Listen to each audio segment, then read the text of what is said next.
So then, this is part 2 of my comparison video of Atlas Shrugged the book and Atlas Shrugged the movie. If you haven't seen part 1 yet, I highly recommend you do so before you continue. The main thing is I give a pretty good introduction for both the movie and the book in part 1. And it's going to be a continuation of the story from there, so you're probably going to be lost unless you've already read the book or watched all the movies. So with that out of the way, let's just jump right into this. I could say for sure, it just feels like the movie series wants to mess with my head something fierce. So the movie begins right at the end of part 2. And then as Dagny is about to crash, we have a flashback and the real story begins. This, I think, is just a horrible idea. Not only does it spoil the epic climax at the end of part 2, but now you're just going to be left confused as to what led up to it. I feel like the book was able to build up suspense, make you interested in the characters, and give you a lot more context without having to suck you in with something really thrilling and exciting. You would have already been sucked in by reading part 1, and I can't help thinking that should have been the same way with the movie. So I will definitely say I'm not very impressed with that beginning, but I am happy that they went for a flashback. As soon as I saw this was how they were going to start the movie, I thought they were just going to completely gloss over the majority of part 2 just to skip right to Galt's Gulch. So I'm really relieved that they actually are telling part 2 in this one. So the main thing that's pretty inconsistent from part 1 to part 2, this was the first thing I saw laying around for my prop, is that none of the actors return to reprise their roles. Which for me, I was thinking, maybe this will be a chance to actually cast Dagny as a brunette, and the cast of Reardon as a blonde. However, they seem to take the same cues they do from part 1. It takes place in what at that point was the near present time of 2016. Dagny is still blonde, and Hank is still brunette. But whatever, I can overlook these insights because these replacements are just as good of actors as the ones that were found in part 1. In fact, I almost kind of prefer the Hank and the Dagny in part 2. While I feel like the look of Dagny in part 1 is more closer to what I was describing in the book, part 2 is just a really good actress. Same thing with Hank Reardon. They made Hank appear a lot older, a lot wiser, and even a little crotchety, which stands the reason. I mean, he's just been working his whole life, and everybody hates him for it. The only real thing he has to comfort him is money, and maybe Dagny on the weekends, but that's just kind of playing into the affair that plays out in part 1 and part 2. So after that little intro that I can't stand, we jump right into Dagny revealing the motor to the doctor at the State Science Institute. Once again, I feel like the recast was actually a good one for this character. Not only does he align better with what I picture from the book, but I think he was just a better actor as well. The other inconsistency, though, is the size of the motor. In the first part, the motor is about the size of a loaf of bread offhand. Well, the motor in part 2 is how it's described in the book. The size of pretty much a regular car motor. Much like how part 1 used the modern time to make some really scary predictions, part 2 also does the same thing. After we see the motor, one of the first scenes we have is of a group of rioters with signs saying, "Where is the equality? We are the 99.98%. Now, I'm pretty sure part 2 probably came out after the whole Occupy Wall Street movement, but that part about equality, it's very scary to what's going on now, actually. After the exhibition of the motor, Dagny then takes a limo to her office, where you really start to see that this phrase, "who is John Galt," is really starting to get under her skin. And on top of that, she mentions what appears to be some sort of destroyer, going around and taking all the people of ability and substituting them with the people that can't do anything. When she gets back to her office, it seems like there's a bit of a jump into the future here. Now, like part 1, it both take place in the near future of 2016. The only thing is, it feels like the technology of Taggart Transcontinental is improved drastically, which this is in pretty stark contrast to how part 2 is described in the book. In the book, the whole country is just going down the toilet at a record speed. Getting reasonable technology, getting tools, getting anything is next to impossible. So the idea that the Taggart terminal being nice and fancy really kind of goes against that philosophy. It really doesn't bring to the idea of how dangerous all this is. Well, quite yet anyway. They do kind of touch upon that, but later in the movie. Eddie Wheeler's is pretty much the same character as he was in part 1. The only thing that is a little off, though, is that he seems to follow Dagny quite blindly. Well, in the book, Eddie was just really afraid to be caught in the middle and made a stand whenever he had to. In fact, when he had to take over when Dagny left, he hated the position and later delegated it to somebody else, because he didn't like to be caught in the middle. So the idea he was able to choose a side so quickly seems to go against the grain of the book a little bit. I gotta give major props to those in charge of part 2. They somehow made James Taggart even more unbearable in this one. You just kind of see him acting like he's God. He loves the people worshiping him. He just throws money out into the street because he's such a charitable man. James is just a character that you're meant to hate, and both portray the character perfectly. They even kept in the scene where James is going to a general store and later meets his future wife. In both, it's amazing that James is influenced by emotion rather than by facts and figures. So it seems kind of against his nature that he takes all the credit for Dagny's work and doesn't feel a thing about it. While you do go more into the psyche of James Taggart in the book, I feel like the facial expressions of the actor in the movie are able to get the written word into cinematography just beautifully. I find it a pleasant surprise that Haley was added into part 2 like this, although he's begrudgingly called Hallie instead. In this iteration, though, all the big shots, including Dagny, go to a concert that he is putting on. And he is expected to come back for part 2. He is not there. Instead, all the music that is on his stand has been replaced with a single handwritten note. Who is John Galt? Well, I much preferred how it went down in the book, the idea that Haley's 5th concerto plays on Dagny's train, adding a little more to the mystery. It's pretty well represented here for something they just wanted to throw in at a whim, it seems like. Speaking of pleasant surprises, there's a brief cameo in this movie by Teller from Penn and Teller. I thought this was a really nice nod, as both Penn and Teller are massive fans of Ayn Rand's writing. Just kind of imagining an alternate universe right now where Teller gets to play Haley and Penn gets to play John Galt. I feel like he would do a great job in giving that giant inspirational speech. But probably the most interesting thing to note about this performance is while Teller is famously mute, he actually gets a few lines in this movie.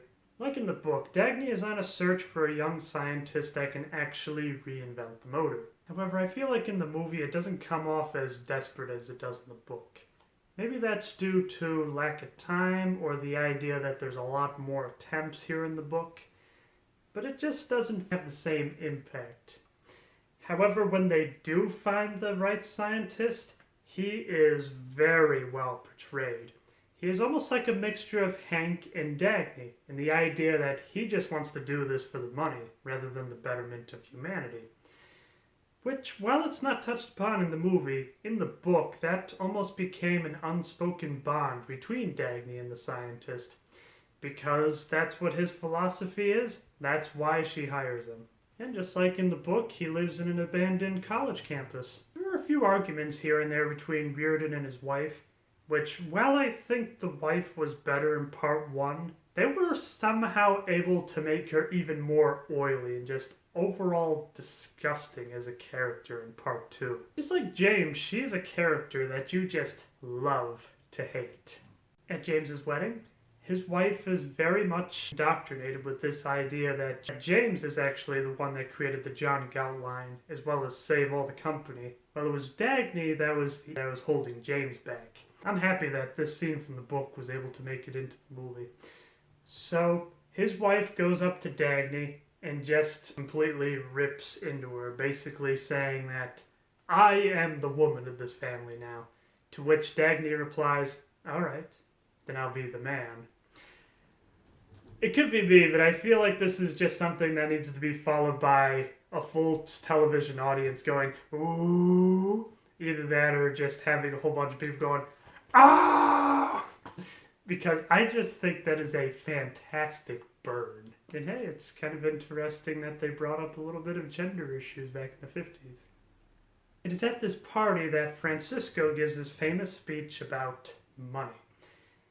Like I said, everybody's been recast, and I'm not too big a fan that they shaved off Francisco's goatee, but the actor does a really good job giving the speech. Doesn't have a slight accent though, but like I said in part one, he is a third-generation American, so it would make sense that he wouldn't have an accent. Much like how Haley was in part one, in the movie they throw in the famous scene where Dagny tries to see Ken Daniger, a potential way to maybe get to him before the Destroyer does. They nailed the awkwardness of that waiting room.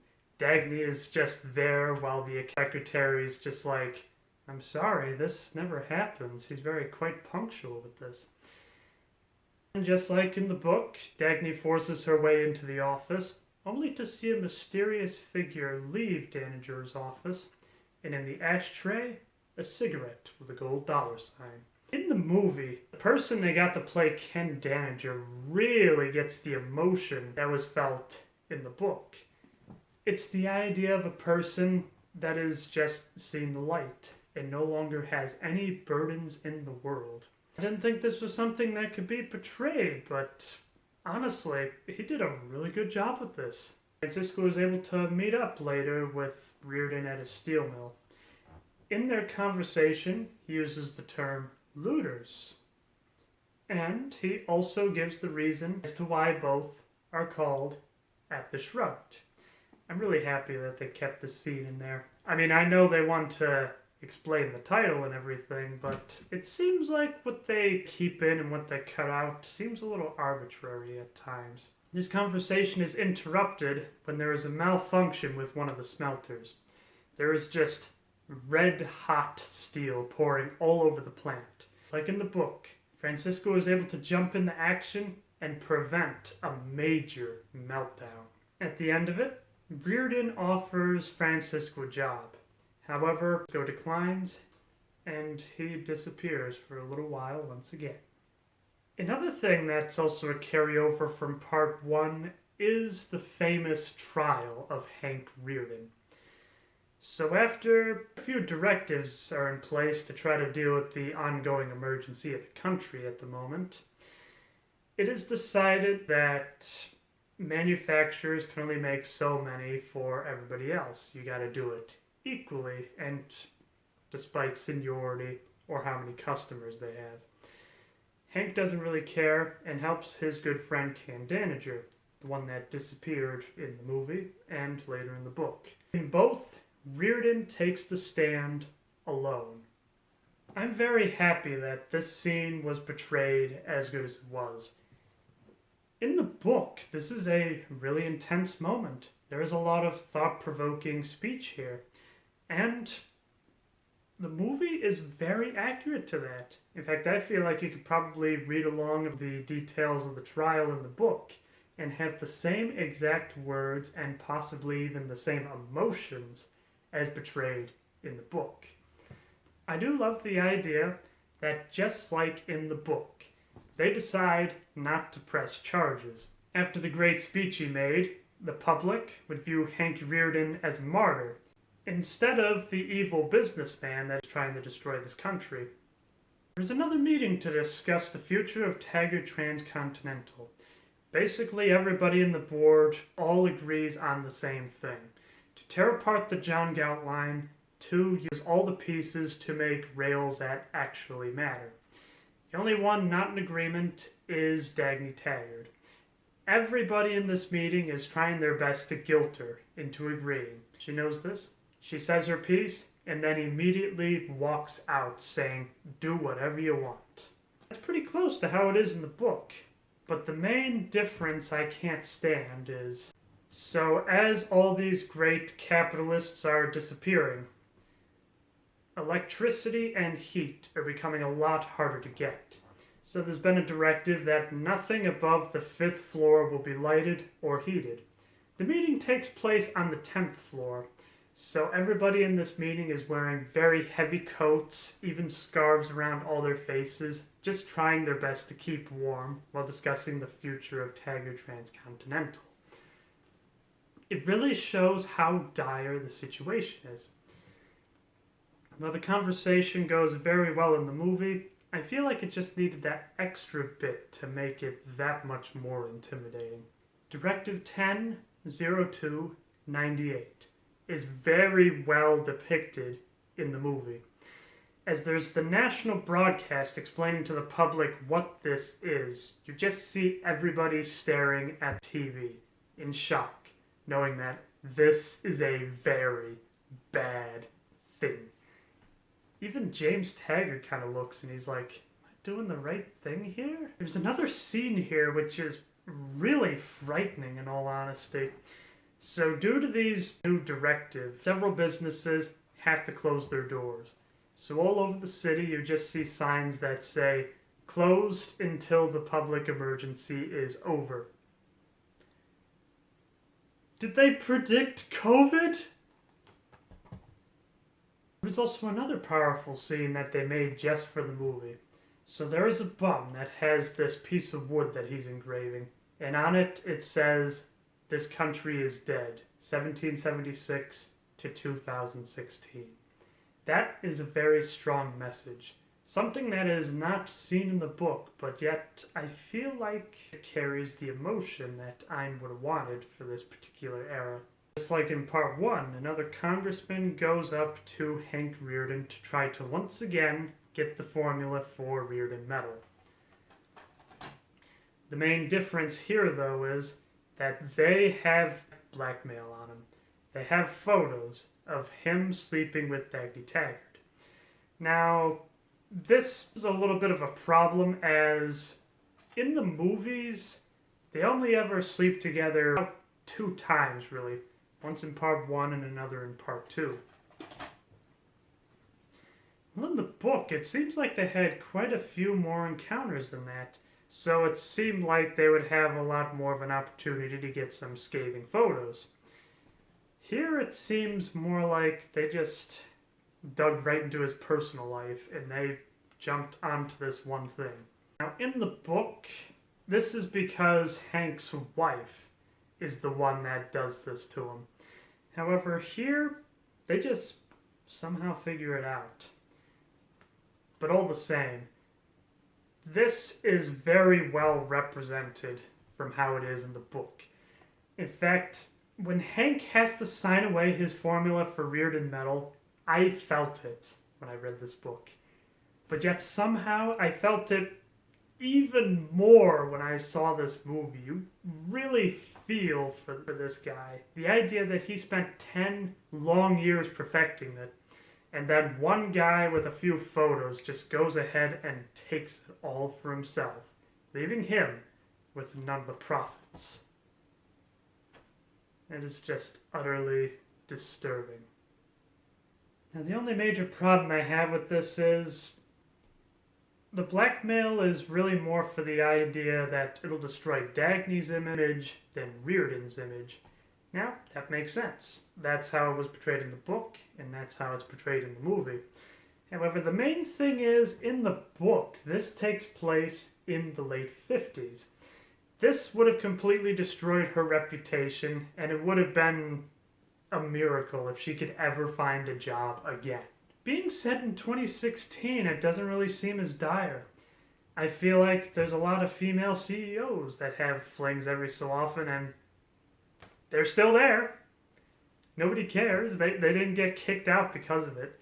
It just makes the blackmail that much less believable.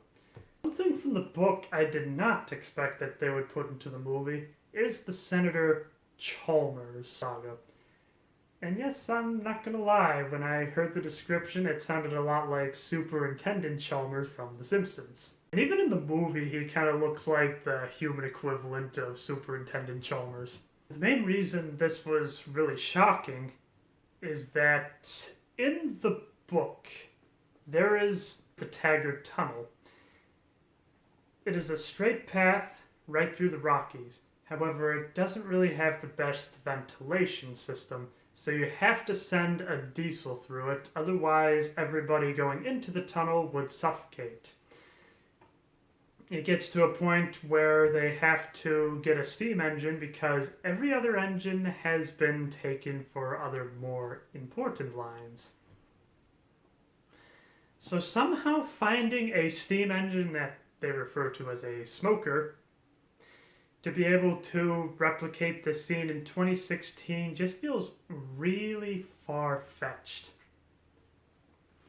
Obviously, the book goes into much more detail about this whole incident, just kind of going about people that are there because they can't be fired, those that are actually trying to do a good job but can't because they don't have the proper skill or the materials, and then also people that just no longer work for the company that are actually needed. We get a little bit of the SparkNote version in the movie, but it is very well portrayed all the same. I do love the idea that they make Senator Chalmers very cocky. When he is able to get a smoker, the whole time he was just saying, haha, see, it's all about how to push people and who you know, all that kind of stuff. So if you read the book, you definitely know that he's going to get what's coming to him. Now, what is a pretty major difference? That in the book, the conductor that says that the tunnel is completely clear knew fully well that whoever went into that tunnel on that train would never come out alive again. Well, this is a pretty heavy decision. He goes on ahead with it, because if they don't die, he will. And the last thing that those passengers ever see is the fire from Wyatt's torch. That is a piece of beautiful imagery. It's kind of crazy that they were actually able to upplay it quite a bit in the movie. So while it just kind of ends with the idea that we all know they're going to die, they suffocated in the tunnel, all that, you actually get to see the smoke pouring into the carriage and everybody slowly dying of suffocation. And then on top of that, there is word that the Army Special is coming through that line and going to pound through that tunnel real quickly. They intend to try to switch the Army Special off to a different track so that the two trains don't collide, but there is a malfunction in the switch. Once again, playing to the idea that there's a lack of materials and that nothing can be maintained anymore. So the Army Special goes right into the tunnel, and even if they were able to survive the putrid air, they were completely obliterated by the explosion of the Army Special. The idea of actually seeing this makes it far more devastating and far more effective than it was in the book. In the book, you really just hear it from a random newspaper clipping, but here you actually live it. So this is one of the few times I think the movie actually did a better job than the book. Now with this major directive, Dagny can't stand it anymore. She simply walks out saying, I will not be a slave driver, and I will not be part of this system. I was very worried that they were not going to get this scene quite right, but it's really well depicted. The only minor problem I have is that Dagny had to say goodbye to the giant statue of Nat Taggart. Now, in the movie, it's a giant painting, which both are able to exhibit the same emotion. But I feel like a statue just kind of makes Nat Taggart that much more of an immortal being than a painting would. So she is out in seclusion in a little cabin in the wilderness when Francisco pulls up. In there, they kind of talk about old times, kind of glossing over all the major events they had in the book. The idea that neither of them are virgins because they did it with each other. The idea that both had giant aspirations of growing up to be great industrialists. And all the summers that they spent together, along with Eddie Wheeler's. And I get the idea that it probably had to be cut for time, and in all honesty, it doesn't add too much. But I feel like it would have been nice to kind of hammer in that idea that Dagny is known as Slug and Francisco is known as Cisco. But there is one part they are able to put in there, is the idea of him saying, "Let's find out." In the book, his catchphrase was always, "I can do that." And he could do just about everything he put his mind to. So that kind of rubs off a little bit in the book. Dagny is listening to the radio when she hears of the great tragedy of Senator Chalmers. She can't idly stand by and immediately goes back into work. There are little nods to the book in this section when Dagny comes back to work. So the main thing is that they have to dig out the maps from the 1950s, like the movie should take place. And there is also mention that Dagny is going to take the Comet to go to the tunnel and survey the damage. Now the Comet has made multiple appearances in the book. In fact, it was on board the Comet that Dagny was first introduced, as well as Haley's Fifth Concerto. So it was a bit of a nice wink, but come on, it just makes it more painful that this doesn't take place in the 50s and have that fantastic Art Deco look. She's trying to get the railroad system back together. It's nice that every so often we kind of jump into this young scientist and his fantastic work on the motor. In the book, we never hear anything until the motor is up and running again. So it's nice that there's a few little tidbits here and there. So while Dagny is on the way to survey the damages, the drain stalls in the daytime for some reason. In the book, it's at night. I know it's just a minor quip, but there was just something very peaceful about the way it was nighttime. There was like very little lights, and there was no way to be able to communicate the damages. Here, though, like I said, it's in the daytime, and they are immediately rescued by an engineer. When all of a sudden, Dagny spots that the engineer is wearing a hat saying the 20th Century Motor Company. Now, in the book, this guy is just simply a bum, trying to get anywhere on a free train ride. He is about to forcefully be kicked out of the train when Dagny saves him, wondering what the story was of the 20th Century Motor Company and who John Galt really is. Once again, the movie is able to do a very light version of how it's described in the book. I mean, yeah, we'll admit how it's described in the book. It goes on for quite a bit longer than it really needs to. But in this alternate reality, the movie is actually able to make it work pretty well. Now, when the guy telling the story mentions the idea of John Galt going to stop the motor of the world, Dagny starts to get a little nervous as to if he is the destroyer or not, or if that her motor is going to be taken away along with the young scientist. So, she borrows his truck and attempts to make it to the university. Along the way, there is a little scene that I just found absolutely disturbing because, I don't know, I feel like with the way gas prices are going up, it seems like this could be potentially possible. Now, it was touched on in part 1 that gas was like $47.50 a gallon, and it's the same way when Dagny fills up. So it's disturbing that it takes her 10 gallons to fill up the truck that she's in, and it's about $2,000. It's just one of those moments I'm like, okay, out of everything else this movie and this book has gotten correct, please don't let this be another thing that comes true. In her adventure, she comes across an old abandoned airfield where she finds an airplane and immediately buys it from the poor person that just really needed the money.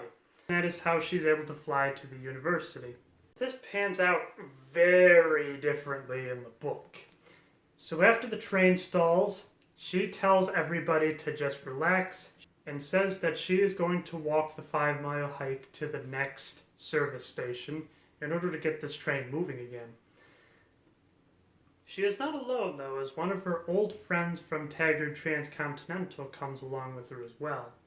They talk for a little bit, when all of a sudden she spots the cigarette case that he's holding.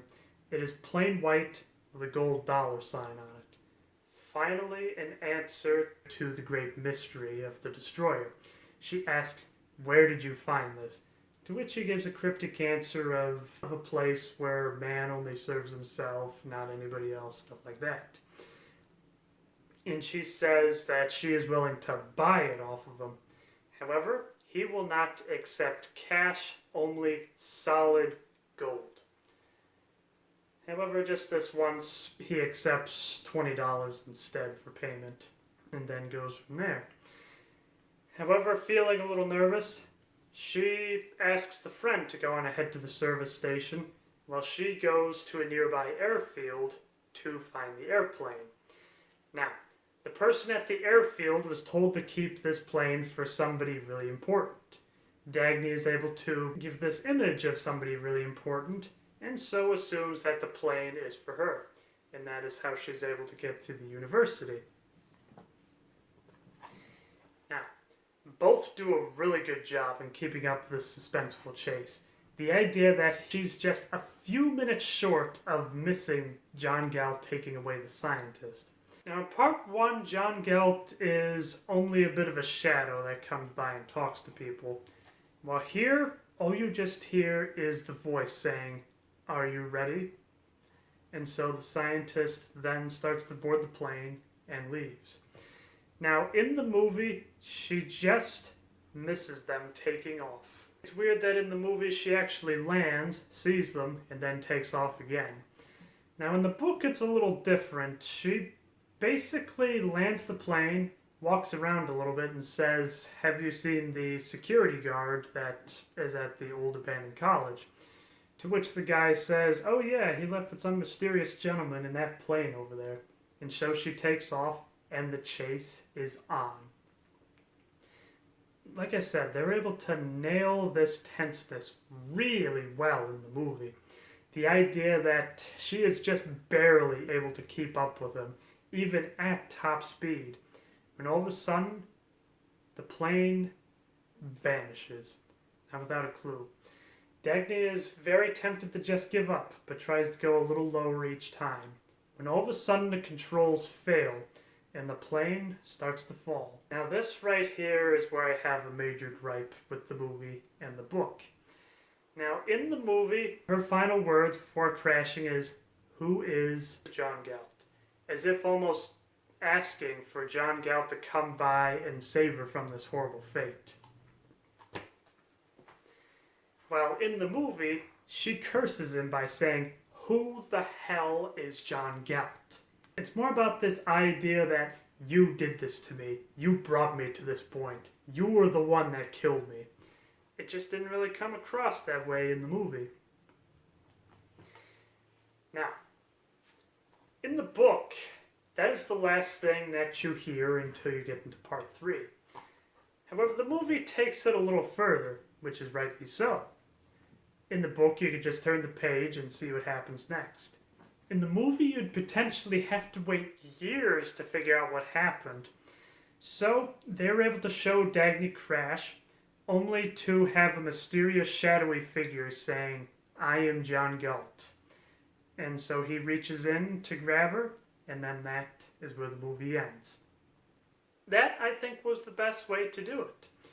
Give enough closure to make it not seem like you wasted your time, but enough suspense to make you really anticipate part 3.